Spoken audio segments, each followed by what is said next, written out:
Tonight, we're covering one of the most intense and dangerous moments in modern history, the Cuban Missile Crisis. In October 1962, the world stood on the brink of nuclear war as the United States and the Soviet Union faced off over the placement of nuclear missiles just 90 miles from American shores. For 13 days, the fate of humanity hung in the balance, and a handful of leaders had to navigate the terrifying possibility of global destruction. Their decisions, courage, and diplomacy ultimately shaped the world we live in today. So, before we all get nice and comfortable, take a moment, if you haven't already, to like the video and subscribe to the channel. Also, let us know the time and location from which you are watching. Now, let's dive into this gripping story of power, politics, and survival, and we hope it helps you learn while you sleep. It was the autumn of 1962, and the world stood unknowingly on the brink of nuclear annihilation. The Cold War, long simmering beneath diplomatic pleasantries and proxy conflicts, was about to erupt into its most dangerous chapter. A silent storm was gathering, one that would bring the two most powerful nations on Earth, the United States and the Soviet Union, to the edge of war. The stage had been set over decades. After World War II, the uneasy alliance between the US and the Soviet Union had dissolved into suspicion, hostility, and competition. Each side viewed the other not only as a geopolitical rival but as an ideological threat: capitalism versus communism, democracy versus authoritarianism. Both nations poured resources into developing ever more powerful weapons, resulting in an arms race that transformed the world into a potential battlefield. At the center of this mounting tension was the specter of nuclear war. By the early 1960s, both superpowers had amassed vast arsenals of nuclear weapons. But there was an imbalance. The United States had a significant advantage in both the number and accuracy of missiles, and many of them were stationed in allied countries close to Soviet borders: Turkey, Italy, West Germany. The Soviets, by contrast, had far fewer long-range missiles capable of striking the American mainland. This vulnerability gnawed at Soviet Premier Nikita Khrushchev. He believed the strategic imbalance needed to be corrected, and he saw an opportunity in a small island just 90 miles from the coast of Florida, Cuba. Cuba, too, had undergone its own transformation. In 1959, Fidel Castro and his guerrilla forces had overthrown the American-backed dictator Fulgencio Batista, establishing a revolutionary government aligned with Marxist ideology. Almost immediately, the relationship between Cuba and the United States soured. American businesses were nationalized. Diplomatic ties were severed. And in 1961, the U.S. supported an ill-fated invasion by Cuban exiles at the Bay of Pigs, a disastrous failure that humiliated the Kennedy administration and pushed Castro even closer to the Soviet Union. Khrushchev saw Cuba not just as a new ally in the Western Hemisphere, but as a perfect strategic outpost. If the Soviets could station nuclear missiles on the island, they would be able to strike nearly any target in the continental United States in minutes. It would level the playing field and send a powerful message to Washington.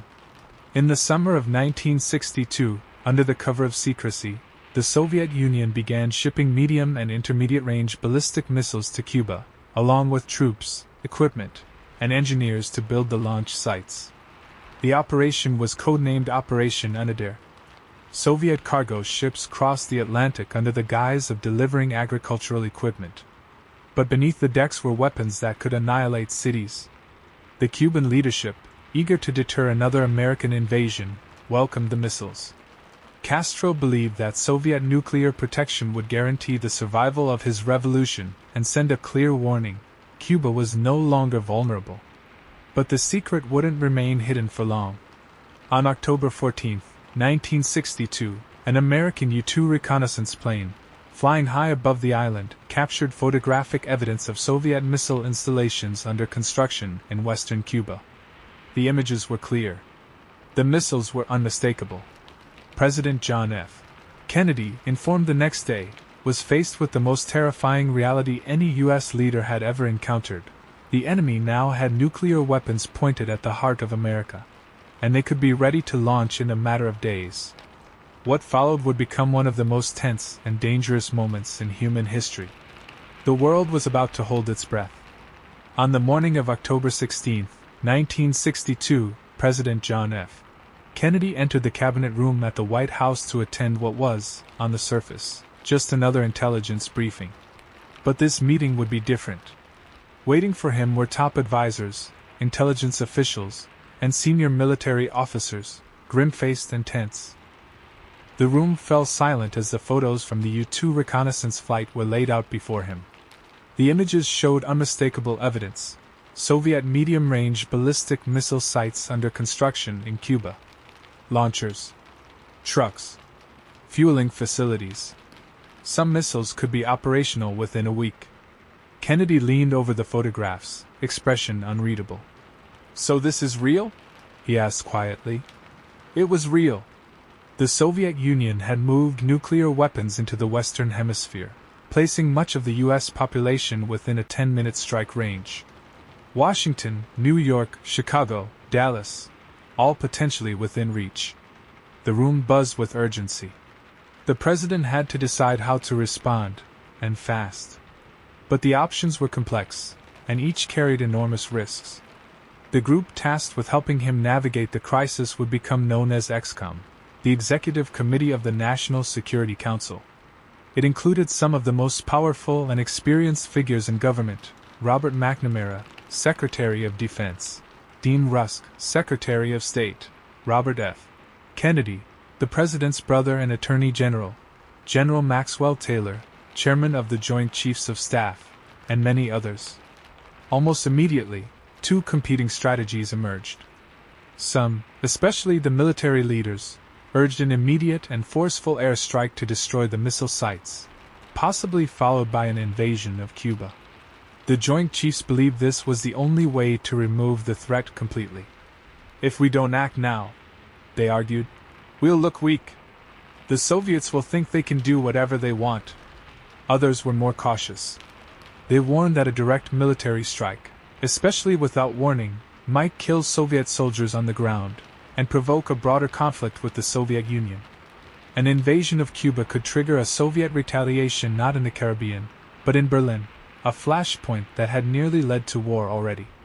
Kennedy, always measured, listened carefully. He understood the gravity of the situation. Any misstep could lead to nuclear war, and the loss of millions of lives.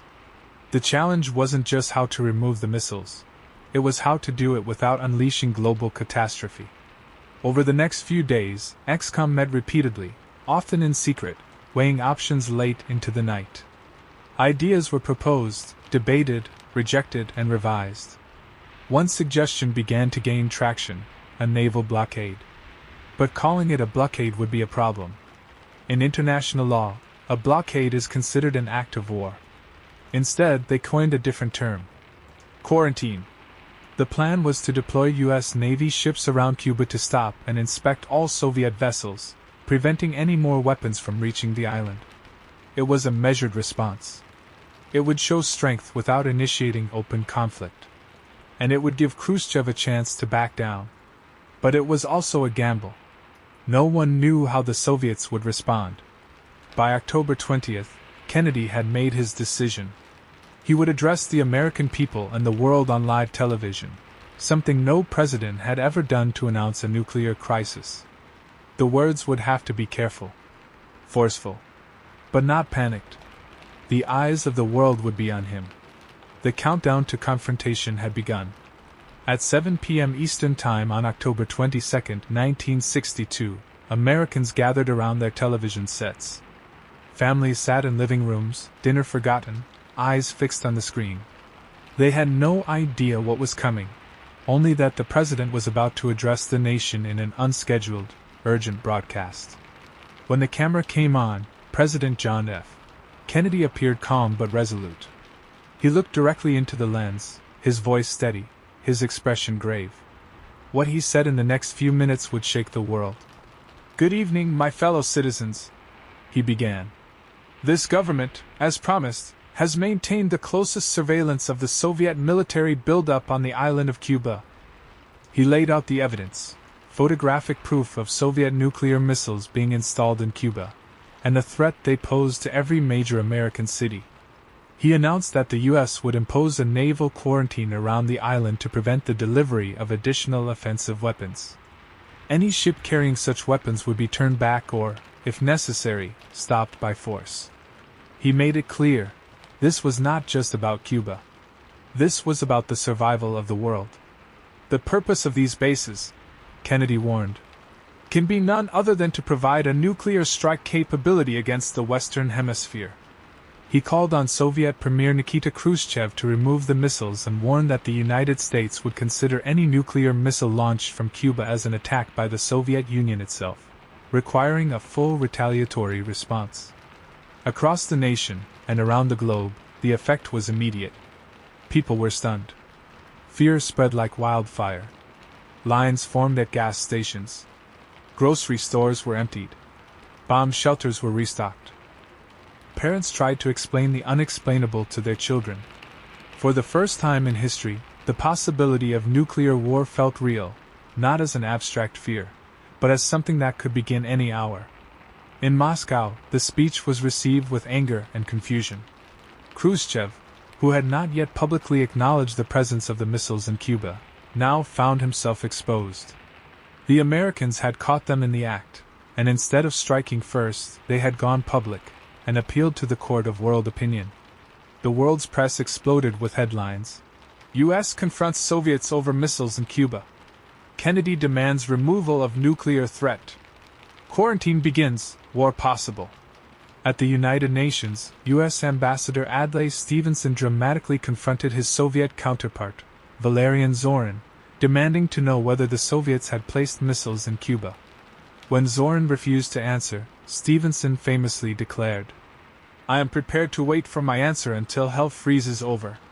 Tension skyrocketed. Soviet ships were already steaming toward the quarantine line. Would they stop? Would they turn around? Or would they try to break the blockade, forcing a direct confrontation with the U.S. Navy? In Washington, Kennedy and his team knew they were walking a razor's edge. One miscalculation, one act of aggression, and the conflict could explode. U.S. military forces were placed on DEFCON 3, the highest state of readiness short of war. Strategic bombers were placed on airborne alert, nuclear submarines deployed into position, and missile crews were instructed to prepare for launch. For the next few days, the world would live on edge, balanced between diplomacy and destruction. And the fate of humanity would hinge on decisions made in quiet rooms by a handful of men. On October 24, 1962, 2 days after President Kennedy's address, the world stood on the brink. Soviet cargo ships, some suspected of carrying missile components, continued to steam toward Cuba. The United States Navy, now fully deployed in the Caribbean, established the quarantine line, a carefully measured perimeter designed to intercept and inspect Soviet vessels. The orders to the U.S. fleet were clear, but chilling: stop any ship carrying offensive weapons. If a vessel refused to comply, it could be boarded or sunk. This was no drill. It was the first true test of the standoff. Would the Soviets yield, or would they force a confrontation at sea? In Washington, President Kennedy and his advisors waited anxiously for updates. Every hour brought new intelligence, every radar ping a possible escalation. The Pentagon monitored the Soviet fleet's movements with satellites, aircraft, and submarines. Tensions among EXCOM members ran high. Even the smallest misunderstanding at sea could ignite a war neither side truly wanted. And then, just hours before the Soviet ships were expected to reach the quarantine line, something unexpected happened. They stopped. Some ships turned around. Others reduced speed and awaited further orders from Moscow. The United States had made its move, and the Soviets had chosen, for the moment, not to challenge it. It was a small victory, but it brought no relief. American intelligence revealed that work on the missile sites in Cuba had not slowed down. Construction continued rapidly. The missiles were being armed and prepared for launch. Time was running out. Meanwhile, behind the scenes, communications between Washington and Moscow grew more intense. Letters and messages passed back and forth, some public, others private. Khrushchev, feeling the pressure, began to look for a way out that would not humiliate the Soviet Union or weaken his political position. But events on the ground threatened to outpace diplomacy. In the skies over Cuba, U-2 spy planes continued their daily missions, capturing images of missile progress. On October 27, one of these high-flying planes, piloted by Major Rudolf Anderson, was shot down by a Soviet surface-to-air missile. Anderson was killed instantly, the first and only combat casualty of the Cuban Missile Crisis. His death shocked the Kennedy administration. The president was furious. The U.S. military demanded retaliation, an airstrike on the site that fired the missile. But Kennedy hesitated. He knew a single strike could lead to more, and more could lead to war. He chose to hold back, for now. That same day, another crisis emerged. A U.S. Navy destroyer, the USS Beale, had located and begun tracking a Soviet submarine near the quarantine line. The submarine was armed with a nuclear torpedo, and its captain, unaware of the situation above water, believed war might have already begun. Inside the cramped, overheated sub, Soviet officers debated whether to fire. Only the intervention of Vasily Arkhipov, a senior officer aboard the sub, prevented a launch. His refusal to authorize the use of nuclear weapons may have saved the world. Back in Washington, the sense of urgency reached a fever pitch. Kennedy's military advisors pushed harder for immediate action. Some urged a full-scale invasion of Cuba. Others warned that time was slipping away. But Kennedy remained focused on finding a diplomatic resolution. He believed there was still a chance to avoid catastrophe. That night, the world held its breath once again. Two superpowers stood eye to eye. And the margin for error was narrowing. As October 27, 1962, faded into the evening, the world was closer to nuclear war than it had ever been. President Kennedy, now working on little sleep and immense pressure, sat with his advisors trying to navigate what had become the most dangerous diplomatic moment in modern history. And then, unexpectedly, two messages arrived from Moscow, one after the other. The first came early in the day. It was emotional and personal, almost pleading in tone. In the letter, Premier Nikita Khrushchev proposed a solution. If the United States would pledge not to invade Cuba, the Soviet Union would agree to remove the missiles. It was a promising signal. A path to peace. A letter shaped by caution and hope. But hours later, a second letter arrived. This one much more aggressive. It came across as hardened, likely written with input from Soviet military leaders. This time, Khrushchev added a new demand. In addition to the no-invasion pledge, the United States must also agree to remove its Jupiter missiles from Turkey, weapons aimed directly at the Soviet Union's southern border. Suddenly, the waters were muddied. Which message was real? Which one represented Khrushchev's true position? Inside the White House, ExComm debated furiously. Some members believed the dual messages were a tactic, a diplomatic maneuver to create confusion and leverage. Others thought it reflected internal conflict within the Soviet leadership. Either way, the Americans had to choose how to respond, and the clock was ticking. If the missiles in Cuba became operational, or if communication broke down again, military conflict could erupt in a matter of hours. The world was still at DEFCON 2, just one step below full-scale nuclear war. American bombers circled in the air, ready to strike. Submarines lurked in the ocean's depths, loaded with nuclear payloads. Missile silos across the United States stood primed for launch. In this atmosphere of escalating danger, a plan began to form, led in part by Attorney General Robert F. Kennedy. He suggested a bold strategy: publicly respond to the first letter only, the more peaceful one, while ignoring the second letter's demands. Privately, they could discuss the removal of the Jupiter missiles, but that detail would be kept out of the public eye to avoid appearing weak. President Kennedy agreed. It was a delicate balance. He couldn't appear to capitulate, but he also knew the stakes were too high for pride. So, the United States responded.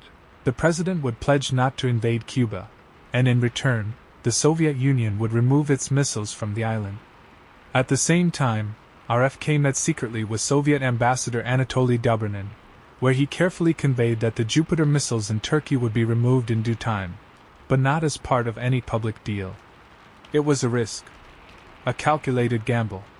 And it would only work if Khrushchev accepted the first offer and allowed the second demand to quietly disappear. The world had no idea how close it was to total destruction. Civil defense sirens in some cities had been tested. Fallout shelters were checked. The American people, while trying to continue with daily life, lived in the shadow of the unimaginable. The next day, Sunday, October 28th, would reveal everything. Would Khrushchev back down? Or would the final step toward catastrophe be taken? The answer for now lay in Moscow. In the weeks that followed the end of the Cuban Missile Crisis, a very different kind of diplomacy took center stage, quiet, cautious, and highly classified. While the world exhaled in relief, the most delicate parts of the deal were only just beginning to unfold behind the scenes. Although President Kennedy had publicly agreed only to a non-invasion pledge, a critical piece of the resolution remained secret: the removal of U.S. Jupiter missiles from Turkey. The Jupiter missiles were older, liquid-fueled weapons stationed in Turkey under NATO command. While they had strategic value, being close to the Soviet border, their technology was outdated, and American defense officials had already considered phasing them out. However, any public removal, especially under Soviet pressure, would appear to be a concession. Kennedy knew that perception could be just as dangerous as action. So the plan was handled quietly. The United States would remove the missiles, but only months after the crisis ended, and without linking it to the Soviet withdrawal from Cuba. The Turks were informed, reluctantly, and NATO leaders were brought into the loop. But the public would remain unaware of the full exchange for years to come. This strategic silence allowed both superpowers to save face. Khrushchev could tell his inner circle that he had secured a real gain: the elimination of American missiles on his doorstep. Kennedy, meanwhile, could present the outcome as a diplomatic success achieved without any U.S. military retreat.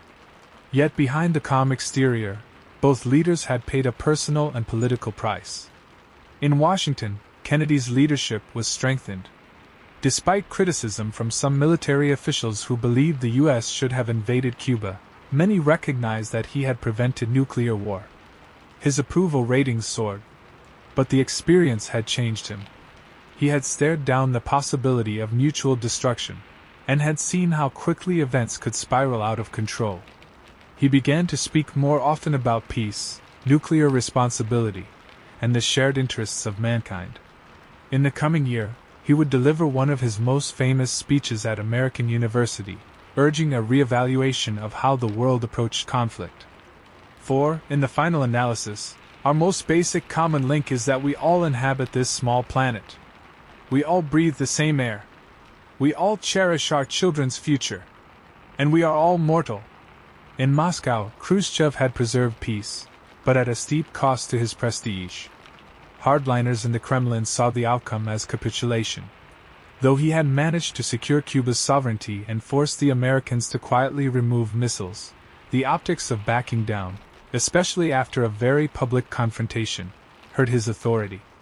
Within 2 years, Khrushchev would be ousted from power by rivals in the Soviet leadership, partly due to the perception that he had blinked during the missile crisis. As for Fidel Castro, he was left deeply embittered. The Soviets had negotiated the future of his island without consulting him. The missile withdrawal felt like abandonment. In response, Castro distanced himself from Khrushchev and began developing a more independent communist identity, though he remained firmly in the Soviet camp for years. But the most lasting result of the crisis wasn't political, it was psychological. The world had seen how fragile peace could be, how a few decisions, misread signals, or impulsive actions could trigger irreversible catastrophe. And it had left a mark on every citizen who lived through it.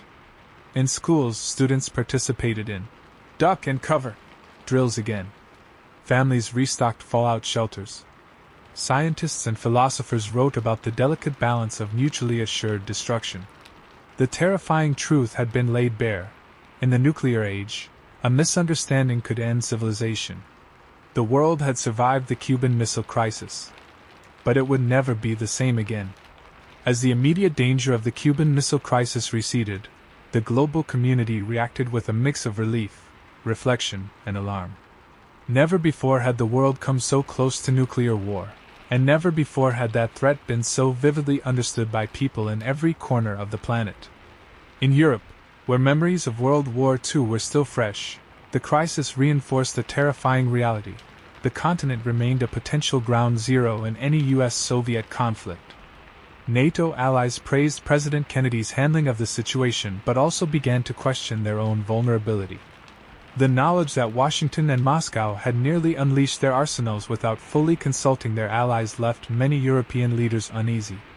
In Asia and Africa, newly independent nations viewed the standoff as a dangerous power play between empires.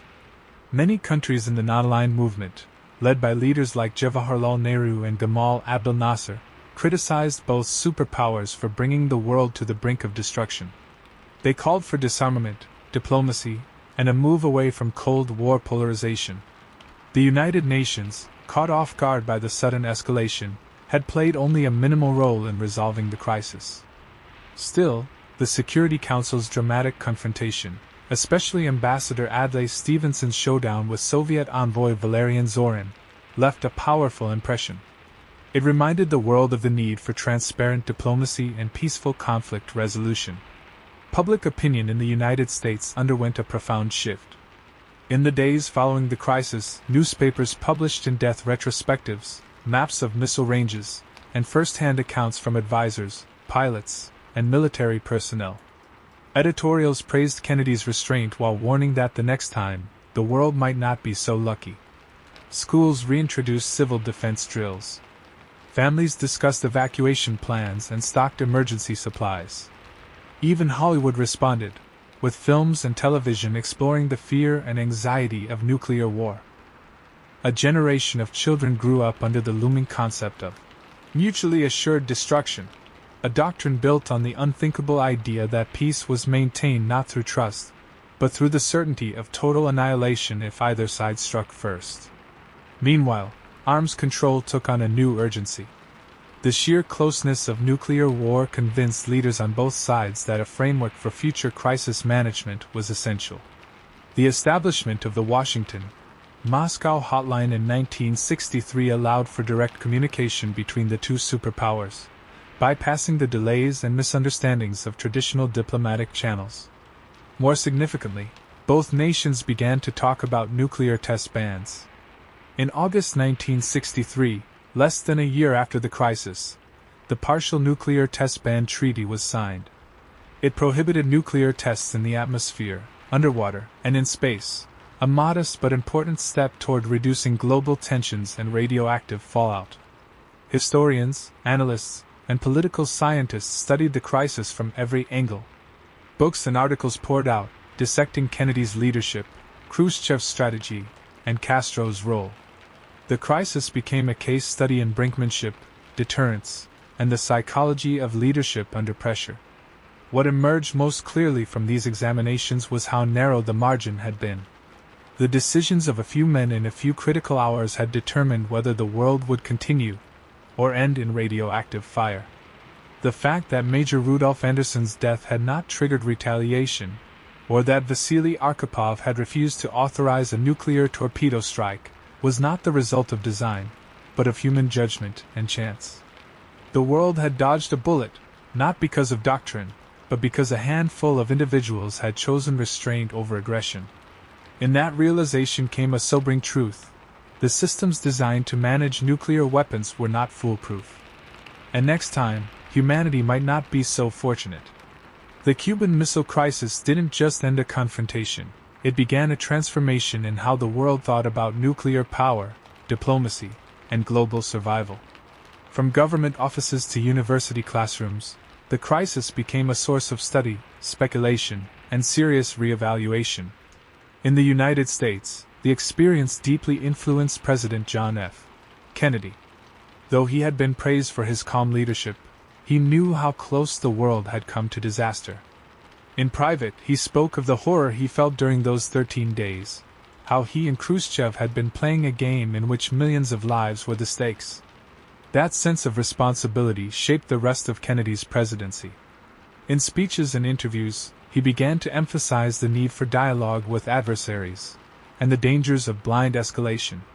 His famous Strategy of Peace speech at American University in 1963 called for a new approach, one grounded in empathy, respect, and a shared understanding of mortality. Let us not be blind to our differences, he said, but let us also direct attention to our common interests, and the means by which those differences can be resolved. In Moscow, Khrushchev also reflected on what had almost happened. Though his political standing had been weakened by the perceived backdown, he defended his decision as one that had saved humanity. He later wrote, "In the nuclear age, each side has to understand that a war is not just a matter of who is right, it's a matter of who is left." His willingness to compromise had a lasting impact, even if it ultimately contributed to his removal from power in 1964. But perhaps the most dramatic shift occurred in how people around the world saw their own fragility. The Cuban Missile Crisis had shown, in real time, that nuclear war was not a distant theory. It was a moment away from reality. It could be caused by miscommunication, miscalculation, or panic. It didn't require armies or invasions, just a chain of decisions, sometimes made in minutes, by a few powerful men. This realization triggered changes not only in military and political policy, but in philosophy, ethics, and culture. Nuclear deterrence was re-examined. The doctrine of mutually assured destruction, MAD, which held that no side would launch a first strike because it would guarantee their own destruction, remained dominant. But critics warned that MAD depended on the assumption of rational behavior, an assumption that couldn't always be trusted. The crisis also reinforced the importance of back-channel diplomacy. Historians later revealed the essential role played by Robert F. Kennedy's secret meetings with Soviet Ambassador Anatoly Dobrynin. These unofficial talks helped de-escalate the situation without forcing either side into public defeat. As a result, governments around the world began investing more in diplomatic intelligence, not just spies, but thinkers and interpreters who could read between the lines and gauge the mood of foreign leaders. In Cuba, however, the legacy was complicated. Fidel Castro had been excluded from the negotiations that ended the crisis, and he never forgave Khrushchev for it. Though the United States had promised not to invade, tensions between Havana and Washington remained high. Cuba would remain a communist stronghold in the Western Hemisphere for decades, isolated and defiant. And for the American public, the crisis marked a turning point in the collective psyche. It had stripped away any illusion of invulnerability. From that point forward, the specter of nuclear war became a permanent part of the cultural imagination, reflected in movies, literature, and the quiet, daily fear that the next war might not give anyone time to react. The Cuban Missile Crisis had not only changed policy, it had changed perception. And with it, the course of history. The Cuban Missile Crisis lasted just 13 days, but its echoes have endured for more than 60 years. It was a moment when the future of civilization hung in the balance, a test of wills that forced humanity to confront the horrifying consequences of its own power. And it changed the way nations think about war, peace, and the razor-thin margin between them. In the years that followed, both the United States and the Soviet Union began to take nuclear diplomacy more seriously. Neither side wanted to relive what they had just narrowly survived. While the Cold War would continue for decades, the crisis had created a new level of caution between the superpowers, a kind of grim respect forged in the crucible of near catastrophe. One of the most important outcomes was the establishment of formal arms control agreements. In 1963, just a year after the crisis, the two nations signed the Partial Nuclear Test Ban Treaty, banning nuclear tests in the atmosphere, underwater, and in space. It was followed, years later, by agreements like the Nuclear Non-Proliferation Treaty, SALT, and START, all aimed at managing and eventually reducing the threat of nuclear weapons. The Hotline Agreement, also signed in 1963, created a direct line of communication between the White House and the Kremlin. Though often romanticized as a red telephone, it was actually a teletype link, later updated with more modern technology. Its true value wasn't symbolic, it was practical. In moments of crisis, leaders could speak directly and privately, cutting through the fog of intermediaries and misinterpretation. The crisis also reshaped military doctrine. Both superpowers realized that relying solely on offensive power, on brinkmanship, was dangerously flawed. They began investing more in surveillance, early warning systems, and controlled escalation strategies. The goals shifted from dominating through force to managing risk. For John F. Kennedy, the crisis became a defining moment of his presidency. It tested his leadership, his judgment, and his ability to hold the line under pressure. Many historians regard it as his finest hour. Tragically, just a year later, he would be assassinated in Dallas. But the world remembered the calm resolve he had shown when the stakes were highest. For Nikita Khrushchev, the crisis was a turning point as well. Though he managed to avoid war, the perception of weakness hastened his political downfall.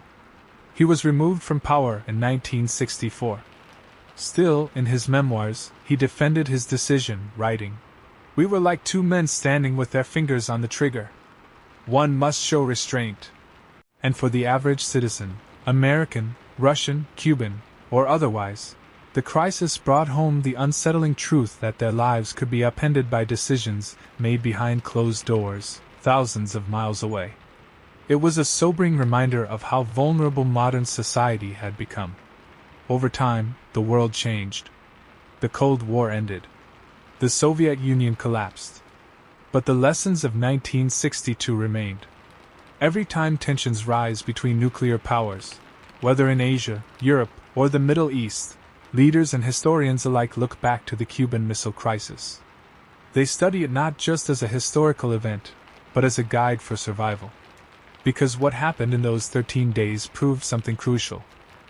That even in moments of extreme pressure, restraint is possible. That diplomacy, courage, and clarity can win over fear and destruction. And that humanity, faced with the abyss, can step back and choose life. The Cuban Missile Crisis didn't end the Cold War. But it taught the world how close we could come to ending ourselves. And that lesson may be the greatest reason we're still here.